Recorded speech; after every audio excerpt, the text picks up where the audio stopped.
आसतु आमे प्रभु वाक्य गोटे पद आम पढ़ा जा और आशा थेसलोनिके पुस्तक प्रथम थेसलोनिके पुस्तक आमे पढ़ा 4 अध्याय से विषय आम अल्प समय आम कथबार्ता होगापाई जा प्रथम थेसलोनिके पुस्तक 4 अध्याय आमे 13 पदरु आम पढ़ापाई जा। हे भाई माने भरोसाहीन अन्य समस्तक परी तुम्भे माने जेपरी सकाकल न हुओ एथि निमंते महानिद्रा प्राप्त लोकमानक विषय रे तुम्भे माने जे अज्ञ थाओ एहा आंभ मानकर इच्छा नहीं। प्रिय माने आजिर प्रसंग होछि मृत्यु परर जीवन। आमे जो माने आमान सहित जड़ित होइछंती मु से मान को अनुरोध करे आजिर प्रसंग को आपण माने कमेंट्स रे आमान को जणैबे जहा द्वारा कि अन्य भाई भौणी माने मध्य सेही प्रसंग को बुझी पारिबे। मृत्यु परर जीवन विषय रे आमे आपण मान सहित कथबार्ता हेबो। मृत्यु परर भरोसा विषय रे आमे आपण मान सहित कथबार्ता हेबा पई चाहूछु। प्रत्येक रिलीजन प्रत्येक लोक मानकर भरोसा केवल एही पृथ्वी उपरे ही अछि। एही पृथ्वी उपरे ही से मानकर भरोसा रही। मात्र आमर भरोसा केवल एही पृथ्वी उपरे नुहे एही जगत रे ए 60-70 वर्षर जीवन पाई ही आमे यीशु को आमे ग्रहण करि नहु। कारण पाउल से कहंती प्रथम कोरिन्थियो एहार 15 अध्याय रे लिखा जाए 19 पद जदि केवल एही जीवन निमंते आंभे माने ख्रीष्टन ठारे भरोसा रखिअछु। एही जीवन माने कौन आमे केमिति सुस्थ सबल रहिबु, केमिति आमे भल घर तैयारी करिबु, केमिति आमाने बाहा हेबु, पुओ झियो जन्म ग्रहण करिबु, आमाने एही जगह रे ही भल खाइबु भल पीबु जदि आमे रहिबु। एथि पाई जदि आमे यीशु ख्रीष्टन को आमे प्रभु भाव रे आमे ग्रहण करिछु ताहाले बाइबल आमान कहे पृथ्वी रे जेतिकी लोक अछंती से समस्त ठारू आमे दुर्भाग्य। आमे यीशु ख्रीष्टन को एही पृथ्वी पृष्ठ रे जेतिकी वर्ष आमे बंचिबु सेतिकी वर्ष पाई आमे भरोसा आमे करि नाहु। सेति पाई आमे क्रिश्चियन हेई नाहु। सेति पाई आमे यीशु को प्रभु भाव रे ग्रहण करि नाहु। जदि सेमती ग्रहण करिथांतु ताहाले आमे यीशु को छाड़ी देथांतु। कारण यीशु ख्रीष्टन को ग्रहण कला परे कोनोसी प्रकार पृथ्वी रे आमको सम्मान मिलु नहीं। पृथ्वीर लोक माने आमको कौन प्रेम करुछंती कि आमको उल्टा गाली करुछंती, मिछ कथा कहउछंती, घररू समाजरू आमान को बारी करुछंती, आम विरुद्ध रे मिथ्या एलिगेशन गुडी को लगाउछंती। राइस बैक कन्वर्टेड क्रिश्चियन, हाँ ब्रेन वॉश करिकिना तुमे क्रिश्चियन हेइछो। विभिन्न प्रकार कथा गुडी को आमान को विरुद्ध रे से माने कहउछंती। मात्र आमे प्रभुंकर लोक माने परमेश्वर आम आत्मिक चक्षु को फिटाई आ मृत्यु परर भरोसा विषय आमको जणई से आमे केवल एही जीवन निमंते एही जगत निमंते आमाने प्रभुंक ठारे आमे भरोसा करि नाहु। यीशु ख्रीष्टन ठारे भरोसा कले आमानकु इठी भल खाइबा को मिलिबो, पीबा को मिलिबो, चाकरी मिलिबो, चाउल मिलिबो, डाली मिलिबो, टंका मिलिबो। एथि पाई आमे यीशु ठारे भरोसा आमे करनु। बाइबल पढ़ंतु। बाइबल आमान को कौन कहे जदि केवल एही जीवन निमंते आम्भे माने ख्रीष्टन ठारे भरोसा रखिअछु तेबे समस्त मनुष्यन ठारू आम्भे माने दुर्भाग्य। जानंतु जो माने आमान को विरुद्ध रे एलिगेशन गुडी को लगांती और आमान को कहंती आपण माने कन्वर्टेड क्रिश्चियन, आपण मानकु प्रलोभन देखई, आपण मानकु भ्रांत करी, आपण मानकु किछि प्रलोभन देखई किना क्रिश्चियन करिसंती। हेले कोथि पई आमे एई जगतर विषय निमंते ही थांतु। आमे क्रिश्चियन हेला परे आमु किछि टंका मिली गला, चाउल मिली गला, आमु किछि मिली गला एई जगत निमंते। मात्र एठी पाउल कहउचंती आमे केवल एही जीवन निमंते माने एई जो जेतिकी वर्ष पृथ्वी रे बंचिबु आमे एही जीवन निमंते ही केवल आमे ख्रीष्टन को ठारे भरोसा करि नाहु। आमे कोन पई आमे ख्रीष्टन को ठारे आमे भरोसा आमे करिछु से काहे कि हमर भरोसा भूमि एही जीवन परे मध्य आमान को निमंते से गोटे अनंत जीवन रखिचंती, अनंत सुख भोग रखिचंती, अनंत विषय गुडी को आम पाए से डिजाइन करिचंती। आमे सेइटा जानिछु। आज लोक माने अंध आज लोक मानू से क्रिकेट खेल देखिबार तो से कौन प्रकार छुटकारा मिलूना क्रिकेट खेल रे व्यस्त। आज लोक मैंने फिल्म देखिबार व्यस्त। आज लोक मैंने मोबाइल रे व्यस्त। से माने सत्यता जानवे केमती केबे टिके बाइबल टिके पढ़ंतु। ए बाइबलटा आपणकर निज भाषा रे आपनको मिलिबो। आपण प्रथमे टिके बाइबल टिके पढ़ंतु। बहुत पुस्तक पढ़ी बाइबल मध्य टिके पढ़िले आपण सत्यता को जानी पारिबे। बाइबल कहे तुमे सत्य ज्ञात हेबो आउ सत्य तुम मान को मुक्त करिबो। मिछ कथारे कि व्हाट्सएप रे किछि गोटे मेसेज पठाई देला जे क्रिश्चियन माने को टंका देई किना क्रिश्चियन करा जाउछि। आज जाए मु यूट्यूब रे मु चैलेंज करिछि केउ स्थान रे टंका मिलुछि मते टिके देखाई दियंतु। आपण माने केउ स्थान रे क्रिश्चियन हेबा निमंते टंका दिया जाउछि दया करी आपण माने मते देखाई दियंतु। मु जीबी मु मध्य टंका मागिबी आउ से टंका आइला परे आपण को देबी। आपण नियंतु खांतु आपण भलो पडंतु। को जगह प्रलोभन देखा जाउ नै। क्रिश्चियन हेले घर भांगुचंती। क्रिश्चियन हेले माडो मारुचंती। क्रिश्चियन हेले अधिकार गुडी को छड़ाई नउचंती। प्रिय माने आमे एही जगत निमंते ही आमे ख्रीष्टंक ठारे आमे भरोसा रखी नाउ। आम पाई परमेश्वर गोटे अनंत काल स्थायी से भरोसा आम पाई रखिचंती। जदि आमे पढ़िबा पितर पुस्तक यार 1 अध्याय लिखा जाए 3 पदरु आम्भे माने प्रभु जीशु ख्रीष्टंक ईश्वर और पिता धन्य से मृत मानक मध्यरु जीशु ख्रीष्टंक पुनरुत्थान द्वारा जीवनदायक भरोसा प्राप्ति निमंते अर्थात जो अक्षय अकलंकित अजर अधिकार तुम्भ मानक निमंते स्वर्ग रे संचित होई अछि ताहा पाइबा निमंते आपनार महादया रे आम्भ मानक पुनर्जन्म देई अछंती। की जन्म देइछंती? प्रिय माने जेते बेले आमे जन्म ग्रहण करू भारत रे आमे भारतर नागरिक हेउ। मात्र जेते बेले आमे पुनर्जन्म प्राप्त हेउ सेते बेले आमे स्वर्गर नागरिक हेउ। आउ प्रभु जीशु ख्रीष्ट ठारे विश्वास करिबा द्वारा आमे स्वर्गर नागरिक हिछु। आमे धर्म परिवर्तन करिनाहु आमे स्वर्गर नागरिक होई जाइछु। आमे स्वर्गर प्रजा आमे होई जाइछु। आउ सेई स्वर्ग रे परमेश्वर आम्भ मानक निमंते जो अजर कोन लिखा जाउची अक्षय पृथ्वीर प्रत्येक अधिकार गुड़िक क्षय पाइबा अधिकार। आपण जहाँ भी कमाई थिबे के चोरी करिके नहीं जिबे के चीट करिके नहीं जिबे ता नष्ट होई जिवो। नले आपण मरि गला परे सेटा आपण नै किना मध्ये आपण जाई परिबे नहीं। मात्र परमेश्वर पुनर्जन्म प्राप्त होइतिबा लोक माननकु स्वर्ग रे से महा पुरस्कार से रखिचंती भरोसा रखिचंती। अक्षय अकलंकित कलंक लागिबो नै अजर बोले केबे मध्ये समाप्त हेबो नै अजर अधिकार तुम्भ मानक निमंते स्वर्ग रे संचित होई अछि। आमकु परमेश्वर एई प्रभु कथा गुड़िक कही आमर चक्षु को उन्मुक्त करिसंती। सेदिबे आमर चक्षु स्वर्ग आड़े अछि।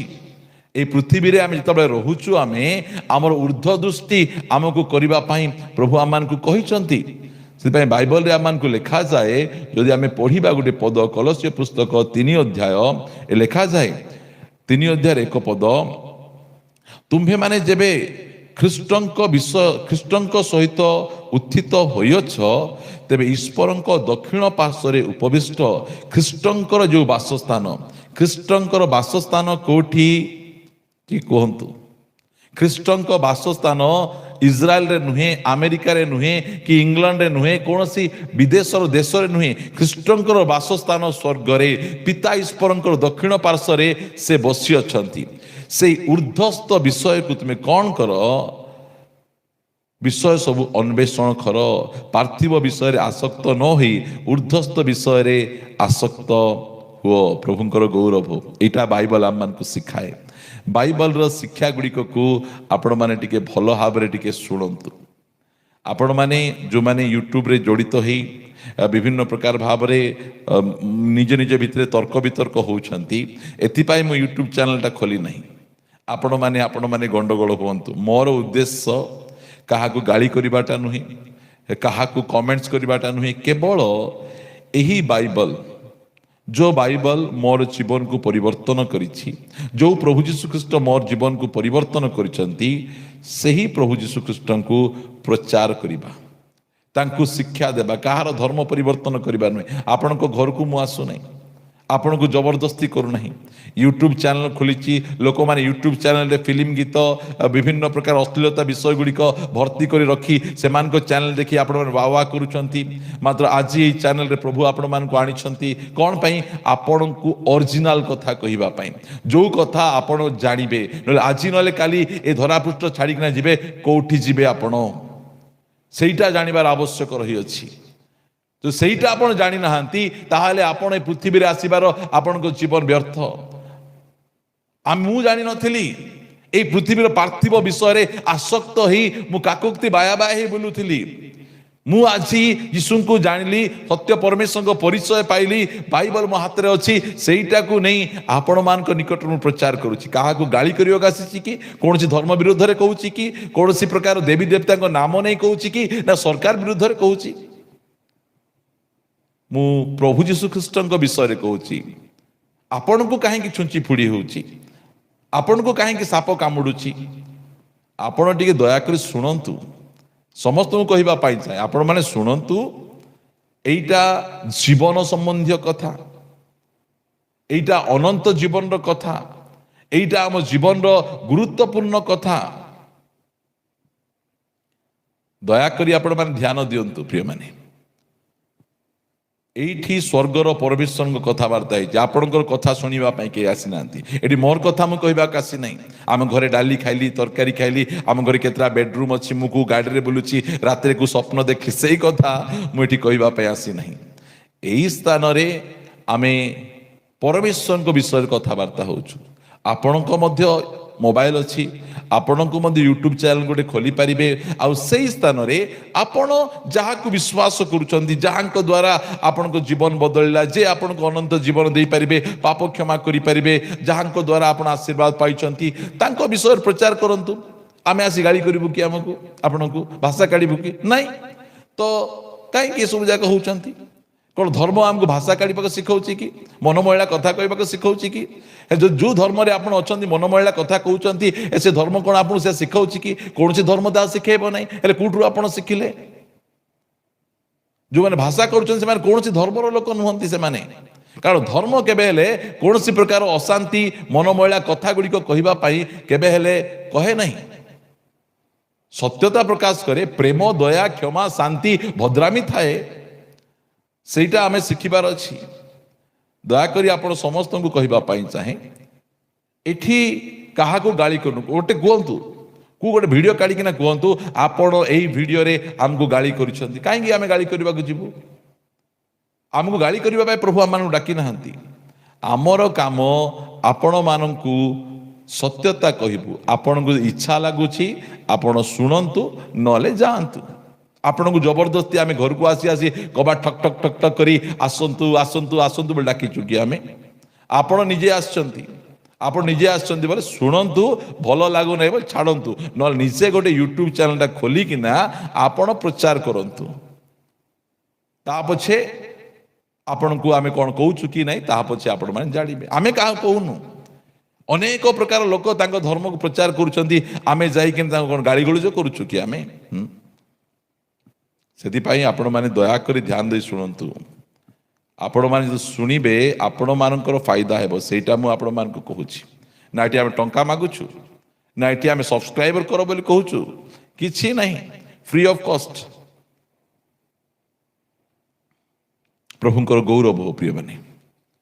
ଲେଖାଯାଏ 4 ଅଧ୍ୟାୟ, ପ୍ରଥମ ଥେସଲୋନିକ୍ୟ 4 ଅଧ୍ୟାୟର 13 ପଦ, ମୃତ୍ୟୁ ପରର ଭରସା।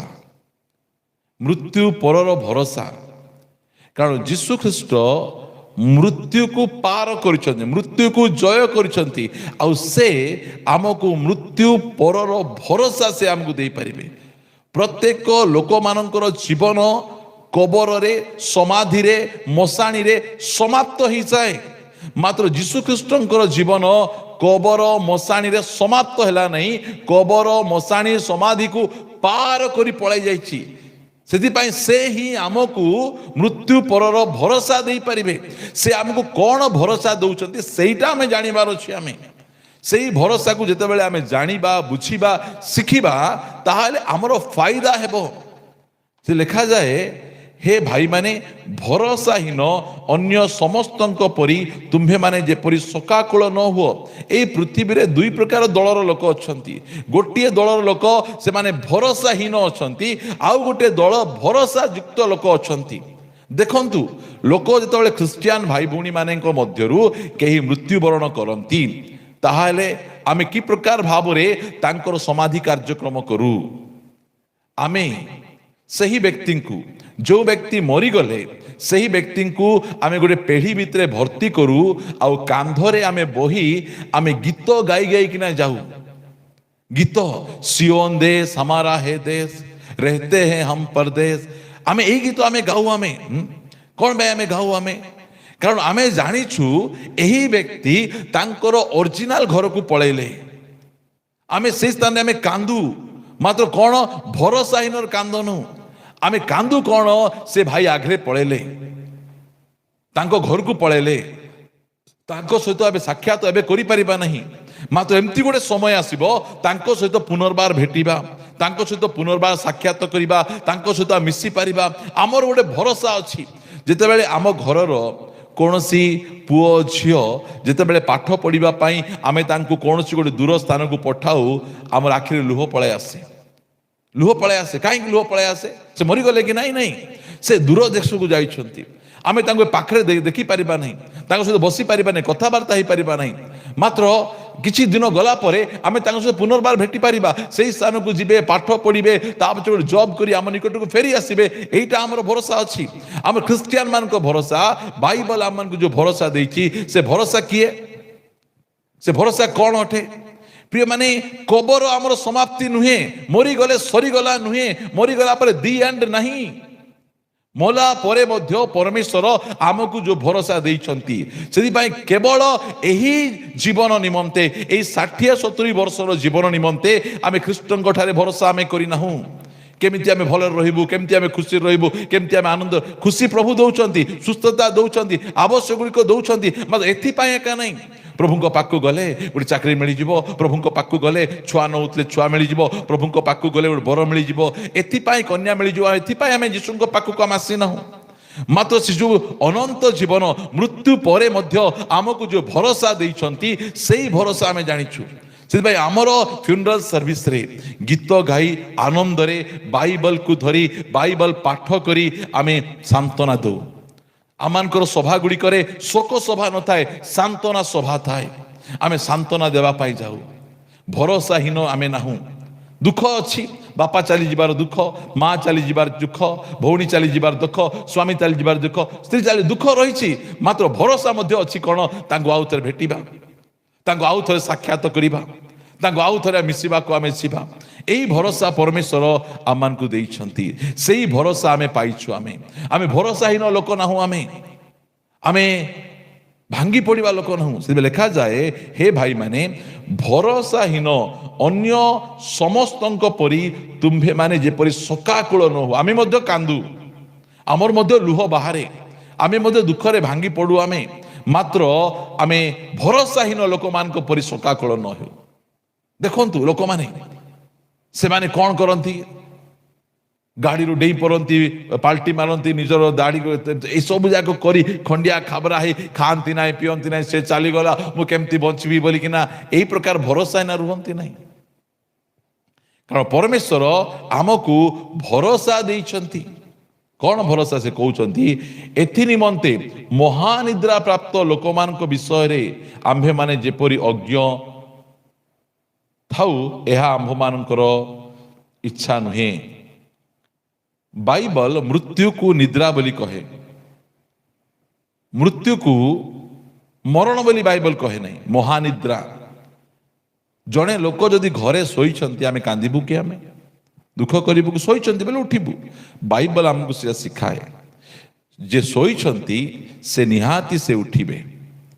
ଉଠିବା ପାଇଁ ତାଙ୍କୁ ପଡ଼ିବ ଆମକୁ। ସେଥିପାଇଁ କୌଣସି ପ୍ରକାର ଭାବରେ ଆମକୁ ଭରସାହୀନ ହେବାର ଆବଶ୍ୟକ ନାହିଁ।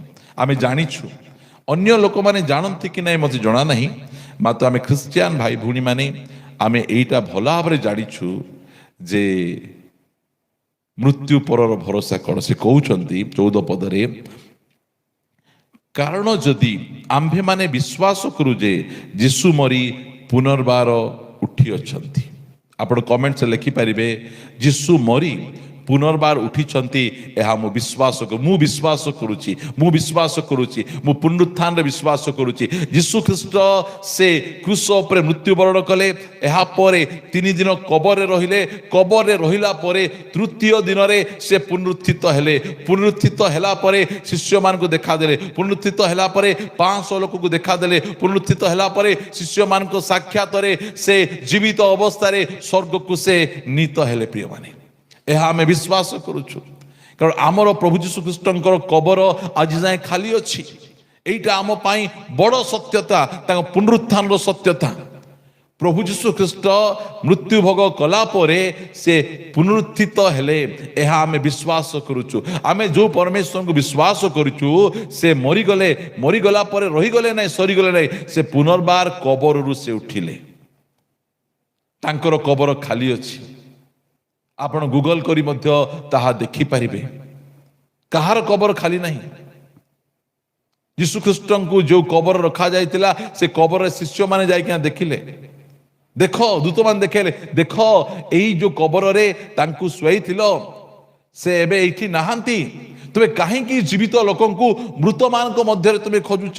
ସେ ଯେ ପ୍ରକାର କହିଥିଲେ ସେହି ପ୍ରକାର 3 ଦିନରେ ସେ ପୁନରୁତ୍ଥିତ ହେଇଛନ୍ତି। এইটা শিষ্যମାନେ ବିଶ୍ୱାସ କଲେ, ଆମେ ମଧ୍ୟ ବିଶ୍ୱାସ କରୁଛୁ। ଦୁନିଆରେ ମୃତ୍ୟୁକୁ ଜୟ କରି ପୁନରୁତ୍ଥାନ ହେଇଥିବା ପରମେଶ୍ୱର ଜଣେ ପ୍ରଭୁ ଯୀଶୁ ଖ୍ରୀଷ୍ଟ। ସେ ଯଦି ପୁନରୁତ୍ଥିତ ହେଇଛନ୍ତି, ଆମେ ବିଶ୍ୱାସ କରୁଛୁ। ଲେଖାଯାଏ, ତେବେ ଈଶ୍ୱର ଯେ ଯୀଶୁଙ୍କ ଦ୍ୱାରା ମହାନିଦ୍ରା ପ୍ରାପ୍ତ ଲୋକମାନଙ୍କୁ ସେହି ପ୍ରକାରେ ତାହାଙ୍କ ସଙ୍ଗରେ ଆଣିବେ, ଏହା ମଧ୍ୟ ବିଶ୍ୱାସ କରିବା ଉଚିତ। ଆମେ ଖ୍ରୀଷ୍ଟିଆନ ଭାଇ ଭଉଣୀ ମାନଙ୍କର ଭରସା ଏଇଟା। ଆମର ବାପା ଯଦି 60, 70, 80 ବର୍ଷ ବୟସରେ ମୃତ୍ୟୁଭୋଗ କରିଥିବେ, ଯେତେବେଳେ ପୁନରୁତ୍ଥାନରେ ସେ ଆସିବେ, ସେତେବେଳେ ସେ ବୟସ ଚୁଟି ପାଚି ଯାଇଥିବ, ରିଙ୍କଲ୍ସ ହେଇଥିବ, ଗାଲ ଯାକ ଭିତରେ ପଶି ଯାଇଥିବ, ଏହି ପ୍ରକାର ଗୋଟିଏ ଓଲ୍ଡ ବା ଅଗ୍ଲି ଫେସ୍ରେ ସେ ଆସିବେ ନାହିଁ। ତାଙ୍କୁ ଗୋଟେ ଗୌରବର ଶରୀର ଦିଆଯିବ, ଗୋଟେ ପୁନରୁତ୍ଥାନର ଶରୀର ଦିଆଯିବ, ଗୋଟେ ତେଜମୟ ଶରୀର ଦିଆଯିବ। ସେଇ ଶରୀରରେ ପ୍ରଭୁ ଯୀଶୁ ଖ୍ରୀଷ୍ଟ ତାଙ୍କୁ ଆଣିବେ। ସେ ଶରୀରରେ କଷ୍ଟ ଥିବ ନାହିଁ, ଦୁଃଖ ନଥିବ, ସେ ଶରୀରର ବୟସ ନଥିବ, ସେ ଶରୀର ଆଉ ମୃତ୍ୟୁଭୋଗ କରିବ ନାହିଁ, ସେ ଶରୀରକୁ ଆଉ ଭୋକ ଲାଗିବ ନାହିଁ, ଶୋଷ ଲାଗିବ ନାହିଁ। ଏଇଟା ଆମର ବିଶ୍ୱାସ, ଏଇଟା ଆମର ଭରସା। ଏଇ ଭରସା ଆମେ କରୁଛୁ ଆମେ ପ୍ରିୟମାନେ। ଏଇ ଭରସା ଅନ୍ୟ କାହା ପାଖରେ ନାହିଁ। এই প্রকার ভরসা, কারণ যীশু খ্রিস্ট মৃত্যু ভোগ কলে, পুনরুত্থিত হেলে, আউ সে মৃত্যুকে জয় করিতিবারু যেউমানে মহানিদ্রা প্রাপ্ত হইচন্তি, কার বাপা, কার মা, কার কাকা, কার ভাই, কার পুଅ, কার ঝিও, যেউমানে পুনরুত্থি মরিছন্তি, প্রভু যীশু খ্রিস্ট বিশ্বাস করি মৃত্যুবরণ করিছন্তি, প্রভু যীশু খ্রিস্ট সেই প্রকার ব্যক্তিଙ୍କୁ সে কଣ করিবে? পুনর্বার পুনরুত্থিত করাইবে। পুনরুত্থান সেମାନଙ୍କୁ ସେ ପ୍ରଦାନ କରିବେ। ଆଉ ସେଇ ପୁନରୁତ୍ଥାନର ଶରୀର ଗୋଟେ ତେଜର ଶରୀର ଥିବ। କରନ୍ତୀୟ 15 ଅଧ୍ୟାୟ ଲେଖାଯାଏ, ସେ ଶରୀର ଗୋଟେ ଗୌରବର ଶରୀର ଥିବ। ସେଇ ପ୍ରକାର ଶରୀରରେ ସେ ଆଣିବା ପାଇଁ ଯାଉଛନ୍ତି। এইটা ଆମମାନେ ସମସ୍ତେ ଆମେ ଭରସା କରୁଛୁ। এইটা ଆମମାନଙ୍କ ଭରସା। ପ୍ରଭୁ ଆମମାନଙ୍କୁ ଭରସାହୀନ ଲୋକ କରିନାହାନ୍ତି। ଆମକୁ ମଧ୍ୟ ଦୁଃଖ, ଆମ ଲୋକ ତ ଚାଲି ଯାଉଛନ୍ତି, ଆମକୁ ମଧ୍ୟ ଦୁଃଖ, ଆମକୁ ମଧ୍ୟ କଷ୍ଟ, ଆମକୁ ମଧ୍ୟ ବାଧୁଛି, ଆମେ ମଧ୍ୟ କାନ୍ଦୁଛୁ ସେମାନଙ୍କ ବିୟୋଗରେ। ମାତ୍ର ଆମେ ଭରସାହୀନ ନାହୁଁ। ମରିଗଲା ପରେ ସରିଯିବେ ନାହିଁ, ପୁନରୁତ୍ଥାନର ଭରସା ଅଛି। ସେ ପୁନରୁତ୍ଥାନର ଭରସା ଖ୍ରୀଷ୍ଟିଆନ ମାନଙ୍କ ପାଖରେ ଅଛି। ଆମେ ବିଶ୍ୱାସ କରୁଛୁ ଯେ ପୁନରୁତ୍ଥାନ ରହିଅଛି। ପ୍ରଭୁଙ୍କର ଗୌରବ ହଉ ପ୍ରିୟମାନେ। ସେ ପୁନରୁତ୍ଥାନର ଭରସା ପରମେଶ୍ୱର ସେ ଆମମାନଙ୍କୁ ଦେଇଅଛନ୍ତି। ପ୍ରଭୁଙ୍କର ସ୍ତୁତି ହେଉ। ଲେଖାଯାଏ 15 ପଦ ଟିକେ ଆପଣମାନେ ଧ୍ୟାନ ଦେଇକି ଶୁଣିବେ। ଯେଣୁ ଆମ୍ଭେମାନେ ପ୍ରଭୁଙ୍କ ବାକ୍ୟ ଅନୁସାରେ ତୁମ୍ଭମାନଙ୍କୁ ଏହା କହୁଅଛୁ, ମନିଚ୍ଛା କହୁନାହୁଁ। এটা କୌଣସି ପ୍ରକାର କାହାଣୀ ନୁହେଁ, এটা ମନୁଷ୍ୟର ପରମ୍ପରା ନୁହେଁ। ପରମେଶ୍ୱରଙ୍କ ବାକ୍ୟରେ ଯାହା ପ୍ରତିଜ୍ଞା କରାଯାଇଛି, ଯାହା ଲେଖାଯାଇଛି, ସେ ଅନୁସାରେ ସେଇ ବିଷୟ ଆପଣମାନଙ୍କୁ କହୁଅଛନ୍ତି। ପାଉଲ କହୁଛନ୍ତି, ଯେଣୁ ଆମ୍ଭେମାନେ ପ୍ରଭୁଙ୍କ ବାକ୍ୟ ଅନୁସାରେ ତୁମ୍ଭମାନଙ୍କୁ ଏହା ଜଣାଉଅଛୁ, ଆମ୍ଭେମାନେ ଯେତେ ଲୋକ ପ୍ରଭୁଙ୍କ ଆଗମନ ପର୍ଯ୍ୟନ୍ତ ଜୀବିତ ରହି ଅବଶିଷ୍ଟ ଥିବୁ, ଆମ୍ଭେମାନେ କୌଣସି ପ୍ରକାରେ ମହାନିଦ୍ରା ପ୍ରାପ୍ତ ଲୋକମାନଙ୍କର ଅଗ୍ରଗାମୀ ହେବୁ ନାହିଁ। ପ୍ରେଜ୍ ଦ ଲର୍ଡ। ଏଇଟା ଆମର ଭରସା। ପ୍ରଭୁ ମେଘମାଳାରେ ଆସିବେ, ଆଉ ସେଇ ସମୟରେ ଯଦି ଆମେ ଜୀବିତ ଥିବୁ, ଆମର ଶରୀର ଚକ୍ଷୁର ପଲକରେ ରୂପାନ୍ତରିତ ହେଇଯିବ, ଆମେ ପରିବର୍ତ୍ତିତ ହେଇଯିବୁ। ଆମ ପାଇଁ କୌଣସି ପ୍ରକାର ଫ୍ୟୁନେରାଲ ସର୍ଭିସ ହେବ ନାହିଁ। ଆମମାନେ ଜୀବିତ ଅବସ୍ଥାରେ ଆମେ ପ୍ରଭୁଙ୍କ ନିକଟକୁ ଆମେ ନୀତ ହେଇଯିବୁ। ଆମେ ପ୍ରଭୁଙ୍କର ଗୌରବ ହେଉ, ପ୍ରଭୁଙ୍କର ମହିମା ହେଉ। ଆମ ପାଇଁ ପରମେଶ୍ୱର ଏହି ପ୍ରକାର ସ୍ୱର୍ଗୀୟ ପ୍ଲାନ୍ ଗୁଡ଼ିକ ରଖିଛନ୍ତି, ଯୋଜନା ଗୁଡ଼ିକ ରଖିଛନ୍ତି। ସେଇଟା ଆମର ଭରସା। ଏହି ଭରସା ଖ୍ରୀଷ୍ଟିଆନ ମାନଙ୍କର ରହିଛି। ଆମେ ଏହି ଭରସାରେ ଯୀଶୁଙ୍କୁ ଆମେ ବିଶ୍ୱାସ କରୁଛୁ। କାହା ପାଖରେ ଏହି ପ୍ରକାର ଭରସା ଅଛି କୁହନ୍ତୁ? କିଏ ଏହି ପ୍ରକାର ଭରସା ଦେଇପାରିବେ? କିଏ ମୃତ୍ୟୁକୁ ଜୟ କରି ଉଠିଛନ୍ତି? ମୃତ୍ୟୁକୁ ଜୟ କରି ଉଠିବା ପରମେଶ୍ୱର ଏହି ପ୍ରକାର ଭରସା ଆମକୁ ଦେଇପାରିବେ। ସେ ଆମକୁ ଏହି ଭରସା ଦେଇଛନ୍ତି। ଏହି ଭରସାରେ ଆମେ ଯୀଶୁଙ୍କୁ ଆମେ ବିଶ୍ୱାସ କରୁଛୁ। ଆମେ ମରିଥିବୁ ତାହେଲେ ଆମର କବରରୁ ଆମକୁ ଉଠେଇବେ, ଆମେ ଜୀବିତ ଆମେ ଥିବୁ, ଆମ ଶରୀର ରୂପାନ୍ତରିତ ହେଇଯିବ। ଏହା ଆମକୁ କହୁଛନ୍ତି 16 ପଦ, କାରଣ ପ୍ରଭୁ ଆପେ ଆଦେଶ ଦେଇ ପ୍ରଧାନ ଦୂତଙ୍କ ସ୍ୱର ଓ ଈଶ୍ୱରଙ୍କର ତୁରୀବାଦ୍ୟ ସହିତ ସ୍ୱର୍ଗରୁ ଅବତରଣ କରିବେ। ସେଥିରେ ଯେଉଁମାନେ ଖ୍ରୀଷ୍ଟଙ୍କ ଠାରେ ଥାଇ ମରିଅଛନ୍ତି ସେମାନେ ପ୍ରଥମରେ ଉଠିବେ। ପୁନରୁତ୍ଥାନ ଅଛି। ସେଥିପାଇଁ ଆମେ ଖ୍ରୀଷ୍ଟିଆନ ଭାଇ ଭଉଣୀ ମାନେ ଶରୀରକୁ ଆମମାନେ ପୋତି ଦେଉଛୁ। ଆମେ କାହିଁକି ପୋତି ଦେଉଛୁ? ଆମର ଭରସା ଅଛି। ଆଜି ଆମେ ପୋତୁଛୁ। ଦେଖନ୍ତୁ, ଯେତେବେଳେ ଆମେ ଆମ ଜମିକୁ ଆମେ ଚାଷ କରୁଛୁ, ବୁଝନ୍ତୁ ଟିକେ, ଜମିରେ ଯେତେବେଳେ ଆମେ ଚାଷ କରୁଛୁ, ଆମେ କ'ଣ କରୁଛୁ? ବିହନ ବୁଣୁଛୁ। ବିହନକୁ ଆମେ ବୁଣି ଦେଉଛୁ। ଆମେ ବିହନ ବୁଣିଲା ପରେ କିଛି ଦିନ ଗଲା ପରେ ସେହି ବିହନରୁ, ସେହି ମଞ୍ଜିରୁ, ସେ ସିଡ୍ରୁ ନୂଆ ଗଛ ବହୁତ ସୁନ୍ଦର ଭାବରେ ସେଠୁ ବାହାରିଯାଏ। ସେଇଟା ଆମେ ଯଦି ବିହନକୁ ନେବା, ଜାଳି ଦେବା, ତାହେଲେ ବିହନ କୌଣସି ପ୍ରକାର ଭାବରେ ସେ ଗଛ ବାହାର କରିପାରିବ ନାହିଁ। ସେଥିପାଇଁ ଆମେ ଗୋଟେ ଗୋଟେ ସିଡ୍ଠୁ, ଆମେ ଯେଉଁମାନେ ଯୀଶୁଖ୍ରୀଷ୍ଟଙ୍କ ବିଶ୍ୱାସ କରୁଛନ୍ତି ସେମାନେ ଗୋଟେ ଗୋଟେ ସିଡ୍। ସେଥିପାଇଁ ସେହି ମଞ୍ଜିକୁ ଆମେ ଗାତ ଖୋଳିକିନା ଆମେ କ'ଣ କରିଦେଉଛୁ? ପୋତି ଦେଉଛୁ। ଆମେ ସେହି ଗାତ ଖୋଳି ପୋତା ଯାଉଛି। ଯେତେବେଳେ ମେଘମାଳାରେ ପ୍ରଭୁ ଯୀଶୁଖ୍ରୀଷ୍ଟ ଆସିବେ, ପ୍ରଧାନ ଦୂତଙ୍କର ସ୍ୱର ଆଉ ଈଶ୍ୱରଙ୍କର ତୁରୀବାଦ୍ୟ ବାଜିବ। ସେହି ତୁରୀବାଦ୍ୟ ତାଙ୍କ କାନରେ ଯେତେବେଳେ ଯାଇ ପଡ଼ିବ, ମୃତମାନେ ସେମାନେ ସେହି କବରକୁ ଫଟେଇକିନା ସେମାନେ ପୁନରୁତ୍ଥିତ ହୋଇ ଜୀବିତ ଅବସ୍ଥାରେ ଈଶ୍ୱରଙ୍କ ସହିତ ସାକ୍ଷାତ କରିବା ପାଇଁ ମେଘମାଳାରେ ନୀତ ହେବେ। ଏଇଟା ଆମର ଭରସା। ହାଲେଲୁୟା। ଏହି ଭରସା ପରମେଶ୍ୱର ଆମମାନଙ୍କୁ ଦେଇଛନ୍ତି। ଏହି ଭରସା ଆମମାନେ ପାଇଅଛୁ। ପ୍ରିୟମାନେ, ଆମେ ଡାଲି ପାଇଁ, ଚାଉଳ ପାଇଁ, ଟଙ୍କା ପାଇଁ, ଆମେ କୌଣସି ପ୍ରକାର ସୁଖ ସୁବିଧା ପାଇଁ ଆମେ ଯୀଶୁଖ୍ରୀଷ୍ଟଙ୍କୁ ନିଜର ଜୀବନର ତ୍ରାଣକର୍ତ୍ତା ଭାବେ ଆମେ ଗ୍ରହଣ କରିନାହୁଁ। ପୁନରୁତ୍ଥାନର ଭରସା ସେ ଆମମାନଙ୍କୁ ଦେଇଛନ୍ତି। ଦ ହୋପ୍ ଅଫ୍ ରିଜରେକ୍ସନ୍ ଆମମାନଙ୍କ ପାଖରେ ରହିଅଛି। ସେଇ ଭରସାରେ ଆମେ ଯୀଶୁଖ୍ରୀଷ୍ଟଙ୍କ ପଛରେ ଚାଲୁଛୁ। ଯୀଶୁଖ୍ରୀଷ୍ଟଙ୍କୁ ପ୍ରଭୁ ଭାବରେ ଗ୍ରହଣ ଆମେ କରୁଛୁ। ଆମେ ଯଦି ଆମେ ବଞ୍ଚିଥିବୁ ତାହେଲେ ଆମେ କୌଣସି ପ୍ରକାର ମରିବା ଦରକାର ନାହିଁ, ରୂପାନ୍ତରିତ ହୋଇ ଆମେ ସ୍ୱର୍ଗକୁ ପଳେଇଯିବୁ। ଆଉ ଯଦି ଖ୍ରୀଷ୍ଟଙ୍କ ଠାରେ ଥାଇ ପବିତ୍ର ଜୀବନଯାପନ କରି ଯଦି ଆମେ ମୃତ୍ୟୁବରଣ କରିଛୁ, ତାହେଲେ ଆମର କବର ଫାଟିବ। ସେଇ କବରରୁ ଆମେ ବାହାରିକିନା ଆମେ ପଳେଇ ଆସିବୁ। ପ୍ରଭୁଙ୍କର ଗୌରବ। ଏହି ଭରସା ଆମମାନଙ୍କର ରହିଅଛି।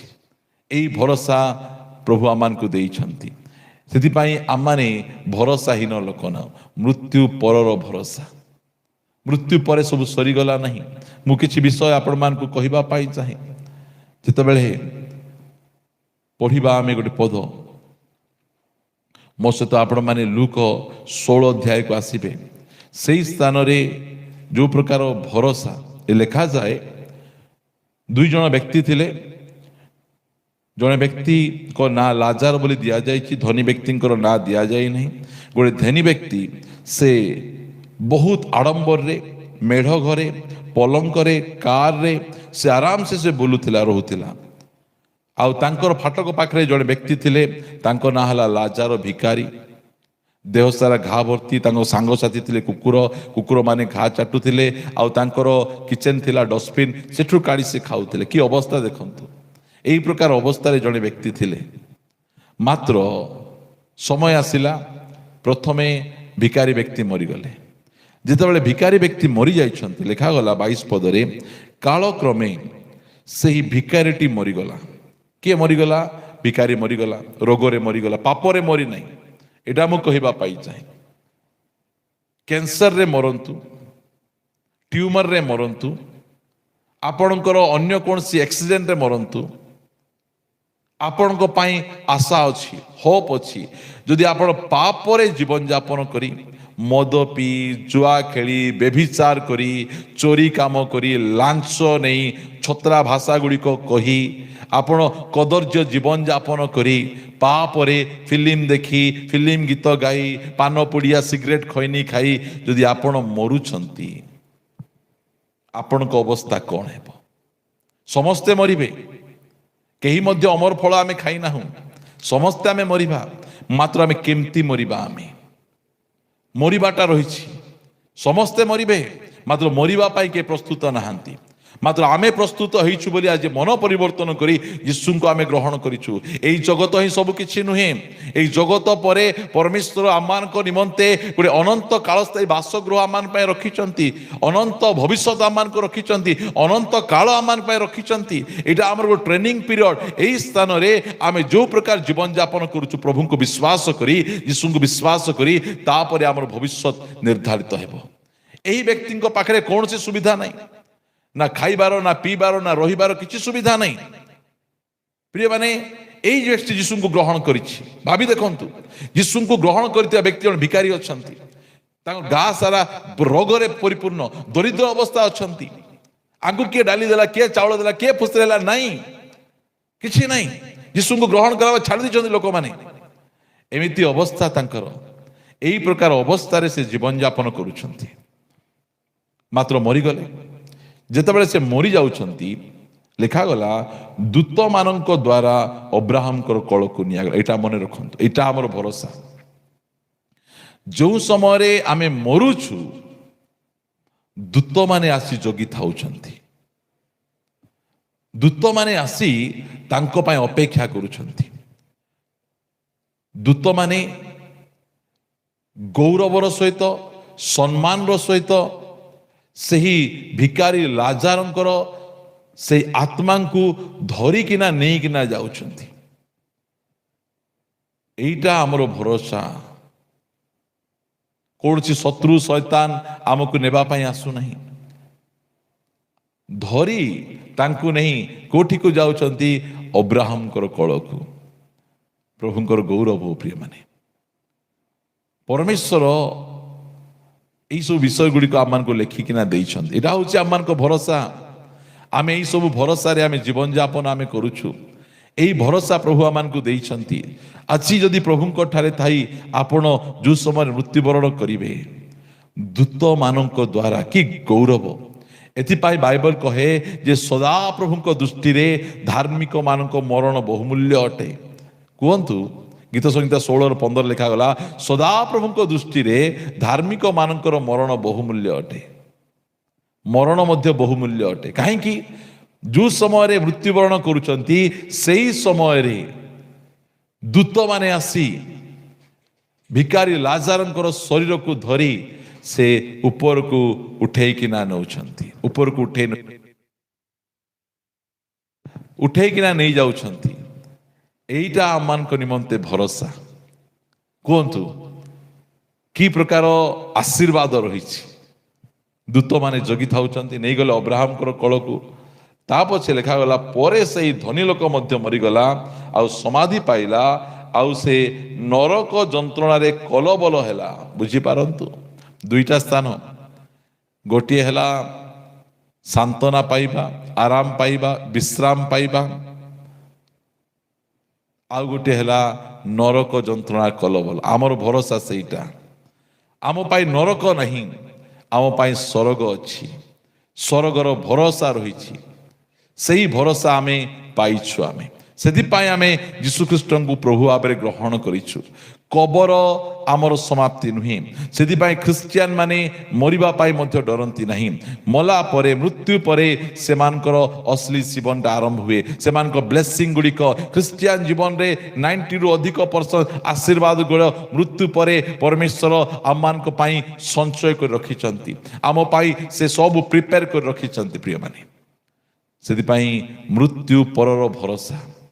ଆପଣ ଜାଣନ୍ତି, ଆପଣ ଡେଲି ବିରିୟାନୀ ଖାଆନ୍ତୁ, ଆପଣ ଡେଲି ଏସିରେ ରୁହନ୍ତୁ, ଆପଣ ବହୁତ ସୁନ୍ଦର ଭାବରେ ଏକ୍ସରସାଇଜ କରି ନିଜ ହେଲ୍ଥକୁ ଯେତେ ଯତ୍ନ କଲେ ମଧ୍ୟ ଆପଣ ଏଠି ସବୁବେଳେ ରହିବେ ନାହିଁ, ଆପଣଙ୍କୁ ଯିବାକୁ ପଡ଼ିବ। ମାଇକେଲ ଜ୍ୟାକ୍ସନକୁ ଆପଣ ଜାଣନ୍ତି। ମାଇକେଲ ଜ୍ୟାକ୍ସନ ସେ 150 ବର୍ଷ ପ୍ଲାନ୍ କରିଥିଲେ, ମୁଁ ମୃତ୍ୟୁକୁ ଚକମା ଦେଇଦେବି, ମୁଁ ମୃତ୍ୟୁକୁ ଠକିଦେବି। ଏହା କହି ସେ ନିଜର ଖାଦ୍ୟ ଗୁଡ଼ିକକୁ ଲ୍ୟାବ୍ରେ ଟେଷ୍ଟ କରିକିନା ଆଣୁଥିଲେ। ତାଙ୍କର ଟ୍ରିଟମେଣ୍ଟ ପାଇଁ ସବୁ ସମୟରେ 3ଟା ଡକ୍ଟରକୁ ଆପଏଣ୍ଟ କରି ରଖାଯାଉଥିଲା। କାହା ସହିତ ମଧ୍ୟ ସେ ହାତ ମିଶାଉ ନଥିଲେ, ଗ୍ଲୋଭ୍ସ ପିନ୍ଧିକିନା ହାତ ମିଶାଉଥିଲେ। ମାତ୍ର 50 ବର୍ଷ ବୟସରେ ସେ ମୃତ୍ୟୁବରଣ କଲେ। ଆପଣ ଯେତେ ଭଲ ଜୀବନଯାପନ କରନ୍ତୁ, ଆପଣ ଯେତେ ଭଲ ଭାବରେ ଏଠି ରୁହନ୍ତୁ, ଏଇଟା ହେଲା ମୃତ୍ୟୁର ଶରୀର। ଆଜି ନହେଲେ କାଲି ଏ ଶରୀର ଛାଡ଼ି ଯିବାକୁ ପଡ଼ିବ। 2ଟା ସ୍ଥାନ ଅଛି, 2ଟା ସ୍ଥାନକୁ ଆମେ ଯାଇପାରିବା। ଗୋଟିଏ ହେଲା ଅନନ୍ତ ସୁଖ, ଅନନ୍ତ ବିଶ୍ରାମ, ଅନନ୍ତ ଆଶୀର୍ବାଦ, ଆଉ ଗୋଟିଏ ନରକ ଯନ୍ତ୍ରଣାର କଲବଲ। ଆଜି ଆମେ ତାହା ଡିସାଇଡ୍ କରିପାରିବା। ଆଜି ଆମେ ତାହା ନିଷ୍ପତ୍ତି ନେଇପାରିବା। ଆମେ କୋଉଠିକୁ ଯିବା, ଆଜି ଆମର ନିଷ୍ପତ୍ତି ନେବାର ସମୟ। ସେଥିପାଇଁ ମୁଁ ନିଷ୍ପତ୍ତି ନେଇ ଯୀଶୁଙ୍କୁ ଗ୍ରହଣ କରିଛି। ଯେଉଁ ପ୍ରଭୁ ଯୀଶୁ ଖ୍ରୀଷ୍ଟ ମୋତେ ପୁନରୁତ୍ଥାନ ଦ୍ୱାରା ଅନନ୍ତ ଜୀବନର ଭରସା ମୋତେ ପ୍ରଦାନ କରିଛନ୍ତି, ସେଇ କଥା ଆସି ମୁଁ ଆଜି ୟୁଟ୍ୟୁବରେ ଆପଣମାନଙ୍କ ନିକଟରେ ପ୍ରଚାର କରୁଛି। ମୋ ନିଜର କଥା କହୁନାହିଁ, ମୋ ଘରର କଥା କହୁନାହିଁ, ମାତ୍ର ଯେଉଁ ପରମେଶ୍ୱର ମୋତେ ଭରସା ଦେଇଛନ୍ତି ତାଙ୍କର କଥା ମୁଁ ଆପଣମାନଙ୍କୁ କହୁଅଛି। ପ୍ରଭୁ ଆପଣମାନଙ୍କୁ ଆଶୀର୍ବାଦ କରନ୍ତୁ। ଦେଖନ୍ତୁ, ଲେଖାଗଲା 23ରେ, ସେଇ ଧନୀ ବ୍ୟକ୍ତି ଭଲ ଖାଉଥିଲା, ଭଲ ପିଉଥିଲା, ଭଲ ଶୋଉଥିଲା, ମାତ୍ର ଜୀବନ ଠିକ ନଥିଲା, ପ୍ରଭୁଙ୍କ ପଥରେ ଚାଲୁନଥିଲା, ପାପରେ ଜୀବନଯାପନ କରୁଥିଲା। ଧନୀ ଲୋକ, ତାଙ୍କ ଘର ଆଗରେ ଗୋଟେ ଭିକାରୀ ଲୋକ ପଡୁଛି, ମୁଠେ ଖାଇବାକୁ ଦେଉନାହିଁ ତାର। ସେଇ ପ୍ରକାର ବ୍ୟକ୍ତି ଯୀଶୁଙ୍କୁ ଗ୍ରହଣ କରିନାହିଁ, ଯୀଶୁଙ୍କ ପଥରେ ଚାଲୁନାହିଁ, ଆଉ ସେ ନରକ ଯନ୍ତ୍ରଣାରେ କଲବଲ ହୋଇ ଉପରକୁ ଚାହିଁ ଦୂରରେ ଅବ୍ରାହମ ଓ ତାଙ୍କ କୋଳରେ ଲାଜାରକୁ ଦେଖିଲା। ଆଜି ଅନେକ ଲୋକ এই ଜଗତର ପାର୍ଥିବ ବିଷୟରେ ଏତେ ବ୍ୟସ୍ତ, ଉପରକୁ ଅନେଇବାକୁ ସମୟ ନାହିଁ। ଘୁଷୁରୀ କେତେବେଳେ ଉପରକୁ ଅନାଏ, ଯେତେବେଳେ ତାକୁ ମାରିବା ପାଇଁ 2ଟା ଗୋଡ଼କୁ ବାନ୍ଧିକିନା ନିଅନ୍ତି, ତାକୁ କୁହାଯାଏ ଉପରକୁ ମଧ୍ୟ ଟିକେ ଅନା, ଉପରେ ମଧ୍ୟ ଗୋଟେ ସଂସାର ଅଛି। ମାତ୍ର ନାହିଁ, ପଶୁମାନଙ୍କର ମୁଣ୍ଡ ସବୁବେଳେ ତଳ ଆଡ଼େ ଥାଏ। ତଳର ବିଷୟ ଗୁଡ଼ିକକୁ ସେମାନେ ସବୁବେଳେ, ପୃଥିବୀର ବିଷୟ ଗୁଡ଼ିକକୁ ସେମାନେ ଆସକ୍ତ। ମାତ୍ର ଉପରକୁ এই ବ୍ୟକ୍ତି କେତେବେଳେ ଉପରକୁ ଅନଉଛି? ମରିଗଲା ପରେ, ନରକ ଯନ୍ତ୍ରଣାରେ କଲବଲ ହେଲା ପରେ, ନରକ ନିଆଁ ଯେତେବେଳେ ଲାଗୁଛି, ସେଇ ସମୟରେ ଏହି ବ୍ୟକ୍ତି ଉପରକୁ ଅନଉଛି। ଉପରେ ବି ଗୋଟେ ସଂସାର ଅଛି, ଉପରେ ବି ଗୋଟେ ଦୁନିଆ ଅଛି, ଉପରେ ମଧ୍ୟ ଏ ପ୍ରକାର ଅଛି। ପରେ ଅନଉଛନ୍ତି। ଡେରି ହେଇଗଲା ଅନେଇବାଟା ତାଙ୍କର, ବହୁତ ଡେରି ହେଇଗଲା। ପ୍ରିୟମାନେ, ମୁଁ ଆପଣମାନଙ୍କୁ କହିବା ପାଇଁ ଚାହେଁ, ଆଜି ଆପଣଙ୍କ ପାଇଁ ସୁଯୋଗ ଅଛି, ଆପଣଙ୍କ ପାଇଁ ବିଳମ୍ବ ହେଇନାହିଁ। ଏହି ବ୍ୟକ୍ତି ନରକକୁ ଯାଇ ଉପରକୁ ଅନଉଛି। ପ୍ରିୟମାନେ, ପ୍ରଭୁଙ୍କ ଆଡ଼କୁ ଅନାନ୍ତୁ, ଯୀଶୁଙ୍କ ଆଡ଼କୁ ଅନାନ୍ତୁ, ସେ କ୍ରୁଶ ଆଡ଼କୁ ଅନାନ୍ତୁ। ଯେଉଁ ପରମେଶ୍ୱର ଆମକୁ ଅନନ୍ତ ଜୀବନ ଦେବେ, ତାଙ୍କ ଆଡ଼କୁ ଅନାନ୍ତୁ। ତାହେଲେ ଆପଣ ଅନନ୍ତ ଜୀବନ ପ୍ରାପ୍ତ ହେବେ। ଲାଜାରକୁ ଦେଖିଲା, ଲାଜାରକୁ ଚିହ୍ନି ପାରୁଛି। ଇଏ ତ ସେଇ ଲାଜାର, ଯେଉଁ ଲାଜାର ମୋର ଗେଟ୍ ପାଖରେ ବସିକିନା ସେ ମୋର ଅଇଁଠା ଖାଉଥିଲା, ଘା ଭର୍ତ୍ତି ଥିଲା। ମୁଁ ତାକୁ କେବେ ମଧ୍ୟ ପଚାରୁନଥିଲି, ଚିହ୍ନୁଛି ସେ। ଓ ଲାଜାର, ଲାଜାର, ଲାଜାର। ସେ ଜାଣିପାରୁଛି, ଲାଜାରକୁ ଦେଖୁଛି। ଲାଜାର ଆରାମରେ ଅଛି, ଖୁସିରେ ଅଛି, ତାକୁ ସବୁ ପ୍ରକାର ସୁବିଧା ତାକୁ ମିଳୁଛି। ସେତେବେଳେ କ'ଣ ହେଇଯାଉଛି, କ'ଣ ସେଥିରେ ସେ ଡାକି କହିଲା, ହେ ପିତା ଅବ୍ରାହମ, ମୋତେ ଦୟା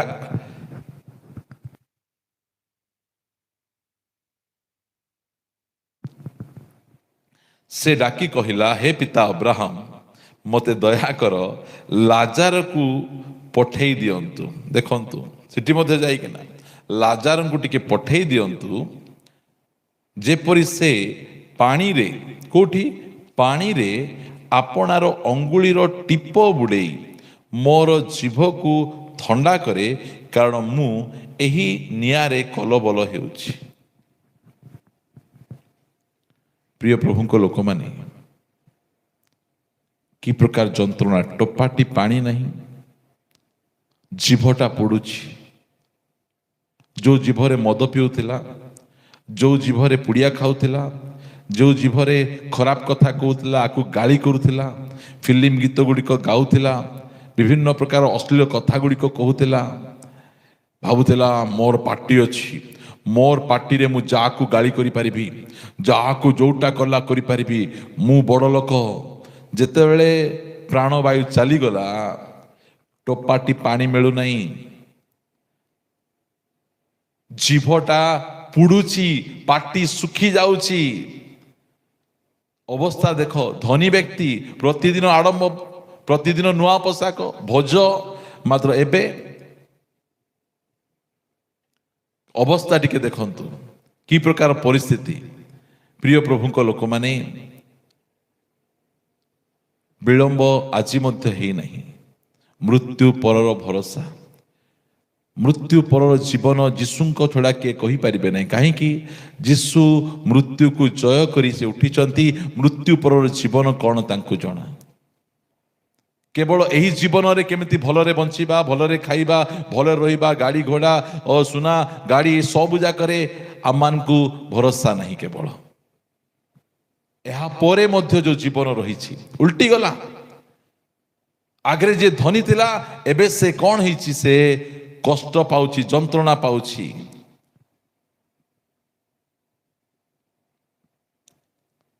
ସେଥିପାଇଁ ପ୍ରିୟମାନେ, ଆପଣମାନଙ୍କୁ କହିବା ପାଇଁ ଚାହେଁ, ଏଇଟା ଗୋଟିଏ ମନୋରଞ୍ଜନର କାର୍ଯ୍ୟକ୍ରମ ନୁହେଁ, କାହାର ବ୍ରେନ୍ ୱାଶ୍ କରିବାର କାର୍ଯ୍ୟକ୍ରମ ନୁହେଁ, ଆପଣଙ୍କର ଜୀବନ ଓ ମରଣର କାର୍ଯ୍ୟକ୍ରମ ଅଟେ। ଆମର ଅନେକ କାମ ଅଛି, ହେଲେ ମଧ୍ୟ ଏଇଟା ଆମର ମୁଖ୍ୟ କାମ, ଆତ୍ମା ରକ୍ଷା କରିବା। ପ୍ରଲୋଭନ କରାଯାଉ ନାହିଁ, ଯୀଶୁଙ୍କୁ ଗ୍ରହଣ କର, ଏଇଟା ମିଳିଯିବ, ଯୀଶୁଙ୍କୁ ଗ୍ରହଣ କର, ସେଇଟା ମିଳିଯିବ ନାହିଁ। ଯୀଶୁଙ୍କୁ ଗ୍ରହଣ ନ କଲେ ଅବସ୍ଥା କ'ଣ ହେବ ଜାଣନ୍ତୁ। କି ଅବସ୍ଥା ତାଙ୍କର, ସେଇ ଅବସ୍ଥା ଟିକେ ବୁଝ। ସମୟ ଅଛି, ସୁଯୋଗ ଅଛି। ଏ ଧନୀ ବ୍ୟକ୍ତି ପରି ହୁଅନ୍ତୁ ନାହିଁ। ଜିଭ ଜଳୁଛି, ପାଟିରେ ପାଣି ଟୋପାଇ ଦେବା ପାଇଁ ଲୋକ କେହି ନାହାନ୍ତି। ସେଠି ଆମେ ମଦରେ ଆମେ ପାଣି ମିଶେଇବୁ ନାହିଁ, ଆମେ କୋଲ୍ଡ ଡ୍ରିଙ୍କସ ମିଶେଇବୁ, ଆମେ ନିଟ୍ ପିଇବୁ, ପିଉଥିବା ଲୋକ। ଆମେ ଏକାଥରେ 4-5ଟା ପୁଡ଼ିଆ ଖାଇବା ଲୋକ, ଖଇନି ଖାଇବା ଲୋକ, ଛତ୍ରା ଭାଷା କହିବା ଲୋକ, ଗାଳି କରିବା ଲୋକ। ଏବେ ଅବସ୍ଥା କେମିତି? କରନ୍ତୁ ଗାଳି। ଆପଣମାନେ ଯେତେ ଆମକୁ ଗାଳି କରିବେ, ସେତେ ବ୍ଲେସିଂ ଆମକୁ ହେବ। ଆପଣଙ୍କର ଅବସ୍ଥା କ'ଣ ହେବ? ଆପଣ ଯେଉଁ ପାଟିରେ ଭାଷା କାଢୁଛନ୍ତି, ଯେଉଁ ହାତରେ ଫାଲତୁ ଫାଲତୁ କମେଣ୍ଟସ କରୁଛନ୍ତି, ସେ ଅବସ୍ଥା କ'ଣ ହେବ ସେଇଟା ମଧ୍ୟ ଜାଣନ୍ତୁ। ଆମେ କିଛି କରିବୁ ନାହିଁ, ମାତ୍ର ଆମେ ଯାହାକୁ ବିଶ୍ୱାସ କରୁଛୁ ସେ ଦୁର୍ବଳ ପରମେଶ୍ୱର ନୁହନ୍ତି। ସେ କହିଲେ ସେ ପ୍ରତିଶୋଧ ନେବେ, ଆଉ ସେ ଯେତେବେଳେ ନେବେ ନା, ଟିକେ ଭାବନ୍ତୁ କି ପ୍ରକାର ଅବସ୍ଥା ହେବ। ବାଇବଲ କହେ ଯେ ଈଶ୍ୱରଙ୍କ ହସ୍ତରେ ପଡ଼ିବା ବହୁତ ଭୟଙ୍କର ବିଷୟ।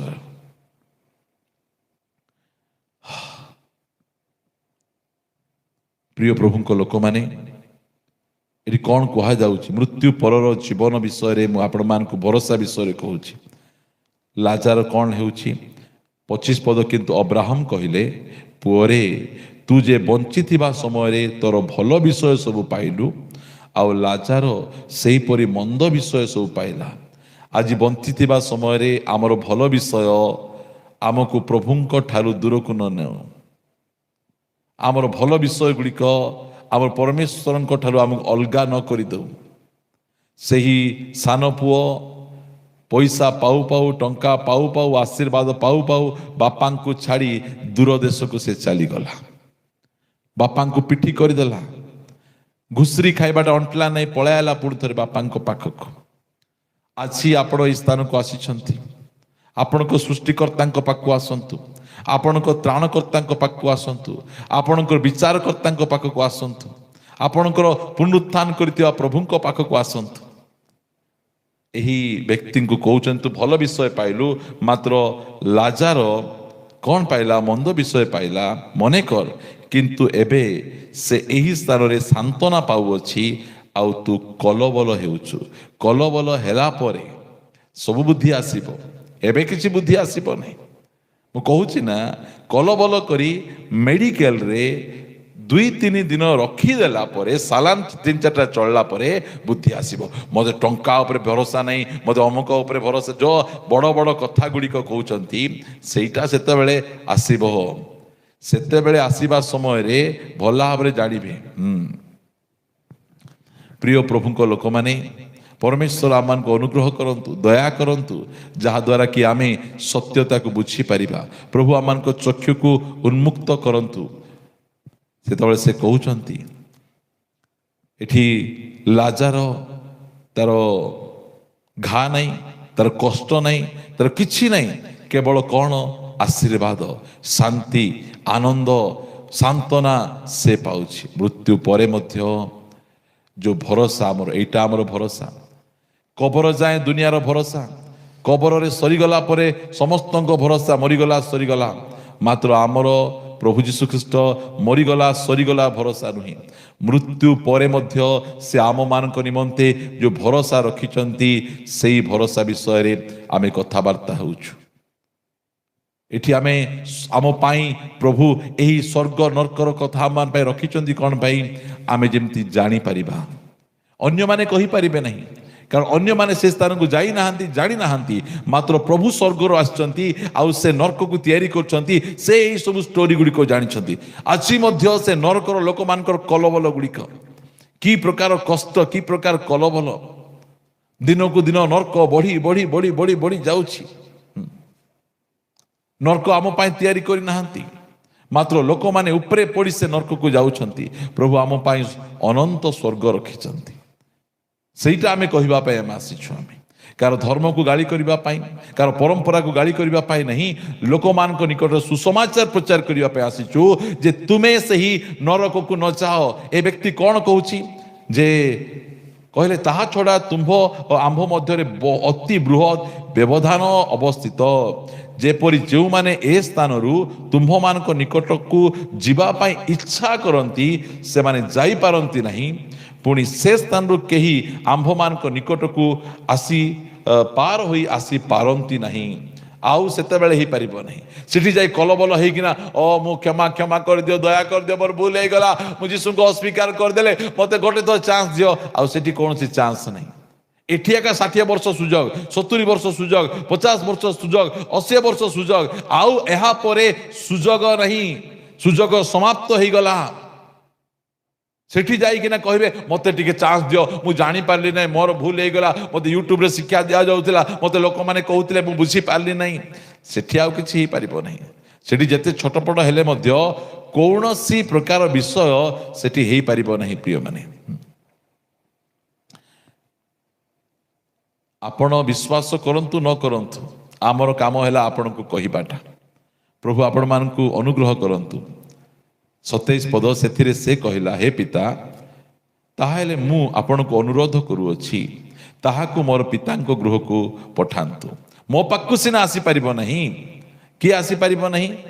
ଲାଜାର ମୋ ପାଖକୁ ସିନା ଆସିପାରିବେ ନାହିଁ, ମାତ୍ର ଆମ ଘରକୁ ହେଲେ ଟିକେ ପଠେଇ ଦିଅ, ଆମ ଘରକୁ ହେଲେ ଟିକେ ଯାଆନ୍ତୁ। ଆମକୁ ଘରକୁ ଯାଇକିନା କ'ଣ ପାଇଁ ଘରକୁ ପଠେଇ ଦିଅ କହୁଛନ୍ତି? ସେ କହୁଛନ୍ତି ଘରକୁ ହେଲେ ଟିକେ ପଠେଇ ଦିଅ। 28 ପଦ, କାରଣ ମୋହର 5 ଭାଇ ଅଛନ୍ତି, ସେମାନେ ମଧ୍ୟ ଯେପରି ଏହି ଯନ୍ତ୍ରଣାମୟ ସ୍ଥାନକୁ ନ ଆସନ୍ତି, ସେଥିପାଇଁ ସେ ସେମାନଙ୍କ ନିକଟରେ ସାକ୍ଷ୍ୟ ଦେବ। ଅବ୍ରାହମ, ମୁଁ ପଳେଇ ଆସିଲି, ଆଉ ଏଠି କଷ୍ଟ ପାଉଛି, ଯନ୍ତ୍ରଣା ପାଉଛି, ମାତ୍ର ମୋର ଭାଇମାନେ मोर परी जीवन काटुଛନ୍ତି पापरे मद पी जुआ खेली और विभिन्न प्रकार अश्लीलता खराब ए दुनियार रंग रसरे माती एंजॉयमेंट पार्टी रे विश्वास करूଛନ୍ତି भरोसा करूଛନ୍ତି प्रभु को मानु नाहंती से माने यीशु को विश्वास करू नाहंती से माने मध्य स्थान को पळाइबे मोर पांच भाई ए स्थान को न आसंतु प्रभु सेति भाई लाजार को टिके पठै दियो लाजार जाई से मान को कहंतु जे तुमर भाई जाई कि नांती कष्ट पाउची स्वर्ग अछि नरक अछि तुमे जेमति जीवन यापन करूछ नरक को पळाई जीवो सेति भाई तुमे बदली जाओ छाड़ी जाओ एटा जे लाजार जाई कहंतु एटा ताकर प्रार्थना बंची समय प्रार्थना कले नहीं मरीगला पर नरक को जाए प्रार्थना प्रभु मोर भाई मान को रक्षा करो मोर बापा को रक्षा करो मोर माँ को रक्षा करो सेठी जाए प्रार्थना कहीं कारण कष्ट जानुंट जंत्रणा जानुंट बेले बेले आम होटेल जाए खाइबू कहबू से होटेल खाइबा को जाओ नहीं बेले बेले जाइए आम से दुकान लुगा किणवाई कहबू से जाओ नहीं भल ना से ठीक ना से ठकुची से मात्र गोटे जगह जोटी खाइबा जाइबू भल ट्रिट होते जीवू आम कहबू 10 लोक कहबू सेठी जातु सेठी बहुत बढ़िया खाइबा दूसरे पीवा आम से कौन पैसा देला कि से आमको भल ट्रिट कला प्रिय माने सही प्रकार भाव में यही व्यक्ति प्रार्थना करुछि पठे दियो मोर भाई मान पाखु टिके पठे दियो मात्र अब्राहम कौन कहते किंतु अब्राहम कहले सेमानंक निकटरे मोसा और भाववादी मानकर धर्मशास्त्र अच्छी सेमानंक निकटरे कौन अच्छी बाइबल अच्छी यूट्यूब रे प्रचार करिबा पाई पालक माने अछंती मरवा लोक जीवा दरकार नहीं बाइबल सेटा आमे कहूचो आमे तुम्हें कौन स्वर्ग जाई आसीच कि जे एते सब कथा गुड़िक कही दउछ मु जाई नहीं मात्र मोर परमेश्वर जाई नाहंती कि से जाई छथि आ नरक को जीवा लोक विषय से लिखि छथि से कथा कहउछंती से कौन कहले किंतु अब्राहम कहले सेमानक निकटरे मोसा और भाववादी मानक धर्मशास्त्र अछि से माने सेमानकर कथा सुनंतु सेथिरे से कहिला हे पिता अब्राहम ताहा यथेष्ट नुहे कौन सेतकी यथेष्ट नुहे खाली बाइबल यथेष्ट नुहे लोक भावुंट ए कला पुस्तक बाइबल गोटे धरिकिना कौन आमको मन इच्छा कथा गुड़िक कही दौरान आम से विश्वास करूँ कि यीशु को टिके देखाई दियो तो कौड़ मला लोक उठाई दियो तो से उठी गले आम विश्वास करदेबू एटा लोक मान चिंता भावना गुड़िक लिखागला से कहले से माने से ताहा कथा सुनिबे नहीं सेतिरे से कहले हे पिता अब्राहम ताहा यथेष्ट नुहे मात्र जदि मृत मानक पाखरु जणे सेमानक निकट को जीव ताहा हेले सेमाने मन परिवर्तन करिवे किंतु से ताहाकु कहले जदि सेमाने मोसा और भाववादी मानक कथा न शुणती ताहाले मृत मानक मध्यरु जणे पुनरुत्थित हेले सुद्धा सेमाने परामर्श ग्रहण करिवे नहीं प्रिय माने मृत्यु परे मध्य जीवन रही अछि आउ सेही जीवन कथा आम माने कहूछु कारण बाइबल आम को कहे मु प्रार्थना करी आजिर एई मेसेज टाकू मु सारिबा पाई चाहे मु आपण मान को जणैबा पाई चाहे मृत्यु परे जो भरोसा प्रभु आम को देइछंती आमे सही भरोसा आमे प्राप्त आमे हेइछु आमे मु आपण मान निमंते प्रकाशित पुस्तकर गोटे पद मु पढ़िबा पाई चाहे जहाँकि आम माने 21 अध्याय आम पढ़िबा पाई छिबा आमे ओ हालेलुया लेखा जाए मु 20 अध्याय पढ़ुची आमे देखि पारुछु जेतेबेले 20 अध्याय 4 पद पर मु सिंहासन समूह देखिली सही सबु परे केतेक व्यक्ति उपवेशन हेले सेमानंकु विचार करिवार क्षमता दियागला आ जीशुंक साक्ष्य और ईश्वरंक वाक्य निमंते जो मानकर मस्तक छेदन होइथिला जीशुंकर वाक्य आउ जीशु ख्रीष्टंक ठारे विश्वास निमंते जो मानकर बेक गुड़िक कटा जाइतिला पुणी जो माने सही पशु और ताहार प्रतिमा को प्रणाम करनथिले और ताहार चिन्ह आपणा आपणा कपाल रे हस्त रे धारण करनथिले सेमानक आत्मा मानकु देखिली सेमाने जीवित होई ख्रीष्टंक सहित 100 वर्ष पर्यंत राजत्व कले सेमाने पुनर्बार जीवित हेले आ जीशु ख्रीष्टंक सहित एटा हमर भरोसा 1000 वर्ष पर्यंत एही पृथ्वी पृष्ठ रे जीशुंक सहित तांको सिंहासन रे बसी कन्या मंडली सेमाने राजत्व करूछंती एही भरोसा प्रभु आमान को देइछंती अवशिष्ट मृत लोक माने सही 100 वर्ष शेष न हेबा पर्यंत जीवित हेले नहीं ଏହା ପ୍ରଥମ ପୁନରୁତ୍ଥାନ। ସେଥି ଯେଉଁମାନେ ପ୍ରଥମ ପୁନରୁତ୍ଥାନର ଅଂଶୀ ହୁଅନ୍ତି ସେମାନେ ଧନ୍ୟ ଓ ପବିତ୍ର। ସେମାନଙ୍କ ଉପରେ ଦ୍ୱିତୀୟ ମୃତ୍ୟୁର କୌଣସି ଅଧିକାର ନାହିଁ, ବରଞ୍ଚ ସେମାନେ ଖ୍ରୀଷ୍ଟଙ୍କ ଈଶ୍ୱରଙ୍କ ଓ ଖ୍ରୀଷ୍ଟଙ୍କ ଯାଜକ ହୋଇ 1,000 ବର୍ଷ ପର୍ଯ୍ୟନ୍ତ ତାହାଙ୍କ ସହିତ ରାଜତ୍ୱ କରିବେ। ହାଲେଲୁୟା। ଏହି ଭରସା ପ୍ରଭୁ ଆମମାନଙ୍କୁ ଏହି ଭରସା ଦେଇଛନ୍ତି। 1,000 ପୁନରୁତ୍ଥାନ ପରେ ଖ୍ରୀଷ୍ଟଙ୍କ ସହିତ ଏହି ପୃଥିବୀ, ଯେଉଁ ପୃଥିବୀରେ ଆମକୁ କଷ୍ଟ ନିନ୍ଦା ତାଡ଼ନା ଦିଆଗଲା, ଯୀଶୁ ଖ୍ରୀଷ୍ଟଙ୍କ ସହିତ ସିଂହାସନରେ ଆମେ ରାଜତ୍ୱ କରିବା। ଆଉ ରାଜତ୍ୱ କଲା ପରେ ଆମ ପାଇଁ ସେ କ'ଣ କରିବେ? ଲେଖାଯାଉଛି 21 ଅଧ୍ୟାୟ ପ୍ରକାଶିତ ପୁସ୍ତକ 3 ପଦ, ଆଉ ମୁଁ ସିଂହାସନ ମଧ୍ୟରୁ ଗୋଟିଏ ମହାଶବ୍ଦ ଏହା କହୁଥିବା ଶୁଣିଲି, ଦେଖ ମନୁଷ୍ୟମାନଙ୍କ ମଧ୍ୟରେ ଈଶ୍ୱରଙ୍କ ବାସସ୍ଥାନ ଅଛି, ସେମାନଙ୍କ ସହିତ ବାସ କରିବେ ଆଉ ସେମାନେ ତାହାଙ୍କର ଲୋକ ହେବେ। ପୁଣି ଈଶ୍ୱର ସ୍ୱୟଂ ସେମାନଙ୍କ ସଙ୍ଗରେ ରହିବେ ଓ ସେମାନଙ୍କ ଚକ୍ଷୁରୁ ସମସ୍ତ ଅଶ୍ରୁ ଜଳ ପୋଛିଦେବେ। ମୃତ୍ୟୁ ଆଉ ଘଟିବ ନାହିଁ, ଶୋକ କି କ୍ରନ୍ଦନ କି ବ୍ୟଥା ଆଉ ହେବ ନାହିଁ, କାରଣ ପୂର୍ବ ବିଷୟ ସବୁ ଲୋପ ପାଇଅଛି। ପ୍ରଭୁଙ୍କର ଗୌରବ ହଉ। ପ୍ରିୟମାନେ, ମୃତ୍ୟୁ ଲୋପ ପାଇବ, ବଥା ଲୋପ ପାଇବ, କଷ୍ଟ ଲୋପ ପାଇବ, କୌଣସି ବିଷୟ ରହିବ ନାହିଁ। କେବଳ ଆଶୀର୍ବାଦ ଆଶୀର୍ବାଦ ଆଶୀର୍ବାଦ। ଈଶ୍ୱରଙ୍କ ସହିତ ଆମେ ସଦାକାଳ ସଦା ସର୍ବଦା ରହିବା। ଆମ ଜୀବନରେ ଗୋଟିଏ ପରେ ଗୋଟିଏ ଗୋଟିଏ ପରେ ଗୋଟିଏ ଆଶୀର୍ବାଦ ସେ ଯୋଗ କରି କରି ଚାଲିବେ। ଏଇଟା ଆମମାନଙ୍କ ଭରସା। କେବଳ ଏହି ଜୀବନ ନିମନ୍ତେ ଆମେ ଖ୍ରୀଷ୍ଟଙ୍କ ଠାରେ ଆମେ ଭରସା କରିନାହୁଁ, ମାତ୍ର ଆମେ ଅନନ୍ତ କାଳ ପର୍ଯ୍ୟନ୍ତ ଅନନ୍ତ ଜୀବନ ନିମନ୍ତେ ଯୀଶୁ ଖ୍ରୀଷ୍ଟଙ୍କ ଠାରେ ଆମେ ଭରସା ଆମେ ରଖିଅଛୁ। ପ୍ରଭୁଙ୍କର ଗୌରବ। ପ୍ରିୟମାନେ, ଆଜି ଲୋକମାନେ ମରିଗଲା ସରିଗଲା ବୋଲି କୁହନ୍ତି, ମାତ୍ର ମରିଗଲା ପରେ ସରିଯାଉନାହୁଁ। ମରିଗଲା ପରେ ଆମର ଅଶ୍ଳୀ ଜୀବନ ଆରମ୍ଭ ହୁଏ। ଅଶ୍ଳୀ ବିଷୟ ପ୍ରଭୁ ଆମମାନଙ୍କୁ ସେହି ଅଶ୍ଳୀ ବିଷୟ ସେ ଆମମାନଙ୍କୁ ଦେଉଅଛନ୍ତି। କେତେ ଭୟଙ୍କର ବିଷୟ ଗୁଡ଼ିକ ପ୍ରଭୁ ଆମ ସମସ୍ତଙ୍କ ନିମନ୍ତେ ସେ ରଖିଅଛନ୍ତି। ଲେଖାଯାଏ କି ବିଷୟ ଗୁଡ଼ିକ? ଦାନିଏଲ 12 ଅଧ୍ୟାୟ ଏହାର 2 ପଦ, ପୃଥିବୀର ଧୂଳିରେ ଯେଉଁମାନେ ଶୟନ କରନ୍ତି ସେମାନଙ୍କ ମଧ୍ୟରୁ ଅନେକ ଜାଗି ଉଠିବେ, କେତେକ ଅନନ୍ତ ଜୀବନ, କେତେକ ଅନନ୍ତ ଲଜ୍ଜା ଓ ଅନନ୍ତ ଅବଜ୍ଞା ଭୋଗ ପାଇଁ ଉଠିବେ। ପ୍ରିୟମାନେ, ଆମେ ଉଠିବା ଅନନ୍ତ ଜୀବନ ନିମନ୍ତେ, ଅନନ୍ତ ଆଶୀର୍ବାଦ ନିମନ୍ତେ ଉଠିବା। ପ୍ରଭୁ ଯୀଶୁ ଖ୍ରୀଷ୍ଟ କହନ୍ତି ଯୋହନ 5 ଅଧ୍ୟାୟରେ ଲେଖାଯାଏ 28 ପଦରେ, ଏଥିରେ ଚମତ୍କୃତ ହୁଅ ନାହିଁ, କାରଣ ଯେଉଁ ସମୟରେ ସମାଧିସ୍ଥ ସମସ୍ତେ ତାହାଙ୍କ ସ୍ୱର ଶୁଣିବେ ଏବଂ ଯେଉଁମାନେ ସତ୍କର୍ମ କରିଅଛନ୍ତି ସେମାନେ ଜୀବନର ପୁନରୁତ୍ଥାନ ନିମନ୍ତେ ଓ ଯେଉଁମାନେ ଅସତ୍କର୍ମ କରିଅଛନ୍ତି ସେମାନେ ଦଣ୍ଡର ପୁନରୁତ୍ଥାନ ନିମନ୍ତେ ବାହାର ହୋଇ ଆସିବେ, ଏପରି ସମୟ ଆସୁଅଛି। ମୁଁ ଆପଣଙ୍କୁ କିଛି କହିପାରୁନାହିଁ। ପ୍ରିୟମାନେ, ଏତେ ସୁନ୍ଦର ଭାବରେ ଆମକୁ ପ୍ରଭୁ ତାଙ୍କର ବାକ୍ୟରେ ଲେଖାଇଛନ୍ତି। ଆମେ ଭରସାହୀନ ଲୋକ ନାହୁଁ। ପରମେଶ୍ୱର ଆମକୁ ଭରସା ଦେଇଛନ୍ତି। ମୃତ୍ୟୁ ସବୁ କିଛି ନୁହେଁ। ମୃତ୍ୟୁ ପରେ ଆମମାନଙ୍କର ଅନନ୍ତ ଜୀବନ ରହିଅଛି।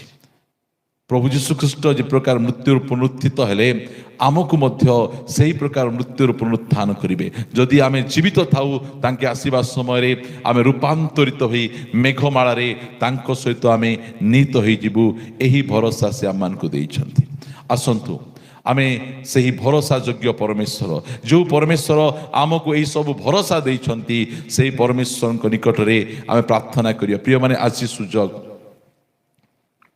ଆଜି ନିଜ ଜୀବନକୁ ଆମେ ପ୍ରଭୁଙ୍କ ଠାରେ ସମର୍ପଣ କରିପାରିବା।